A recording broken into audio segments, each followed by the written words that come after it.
Գյուրջան Կասկադ 60 ամիս փուլային վճարում բազմաթիվ առավելություններ։ Պատրաստվում է հասցնել մինչև մայրաքաղ ու դեռ ամիսներ առաջ է խոստացել, որ Էջմիածնի հրապարակից ինքը գալու է եւ Թեհրանը ազատելու է վեհից։ Չարքից ամեն ինչ սպասել է, պետք է ուղղակի դա կանխել, թույլ չտալ։ Ու հնարավոր կլինի սա այն փուլը, որ ժողովուրդը ուղղակի ոտքից կանգնի պաշտպանելու եկեղեցին։ Դե մի փորձ արեցին, հիշում եք, հունիսի 17-ն է։ հունիսի 30, ամեն դեպքում նույն օրվա մասին ենք խոսում։ Այո, եւ տեսանք, որ ինքնաբուխ մարդիկ եկան, հավաքվեցին եւ դրա համար իրանք իրենց գրոհի ենթադրում եմ մշակված ծրագիրը հետաձգեցին։ Բայց կփորձի իհարկե մեծ ինչեր տեսնի, որ ժողովրդական պատը, որը թույլ չի տա, որ մեր ինքնության սյուներից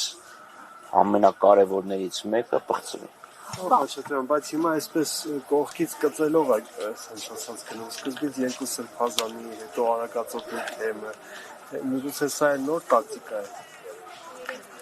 Կամանց, այսպես։ Գիտեք, մեծ տեսության մեջ չմտնելու համար, այո, կա երկու մոտեցում հակառակորդի վրա գրոհելու, իսկ ինքը մայրաթոռը համարում է հակառակորդ։ Առաջինը ֆրոնտալ հարվածն է, երկրորդ եթե հետքանուց չունես, կողքից սկսում ես գծել, կծմծել, բայց արդեն հասկանալի է, որ եթե 3 թեմի առաջնորդներ մեկը արդեն դատապարտված, երկուսը կալանավորված, պարզ է, որ արդեն ինքը գնալու է ճակատային գրոհ։ Եթե ոչ այսօր, ապա վաղ, եւ դրա համար պետք է կազմակերպված ուժ, ժողովրդական պատ, որպեսզի Փաշինյանի հզորությունը վարչական ապարատն է, իրավապահ համակարգն է։ Վերջապես մենք բոլորս էլ տեսանք, չէ՞, ովքեր էին Հովանավանքում հավաքված նախորդ անգամ։ Պարոն Խաչատրյան, Փաշինյանի, այսպես ասած, ունեցածի մասին տեղեկացել ենք արդեն 7-ից ավելի տարիներ, իսկ ընդդիմությունը, ընդդիմադիր շրջանակներն ունեն կարողություն վերցնելու այս հարվածն իրենց վրա, բեռը, որպեսզի թույլ չտան, որ եկեղեցին այսպես միայնակ մնա։ Հասկանալի է այս խոսույթը, այս այցերը, այս ուղերձները ամեն դեպքում ես նկատի ունեմ պայքարի ավելի լայն այսպես շրջանակի մասին։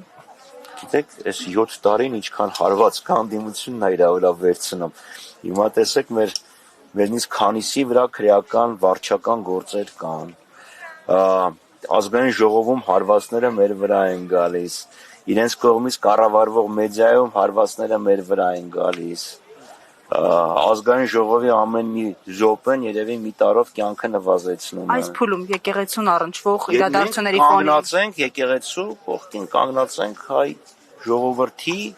ինքնության կողքին եւ այստեղ պայքարը գնում է հայ ինքնության դեմ։ Սրանք են իրանք ուզում են ստեղծել ինչ-որ մի ամորֆ մսագունդ, մենք ասում ենք հայ ունի իր գենետիկ կոդը, իր ավանդույթները, իր սրբությունները, դա պետք է պահպանել։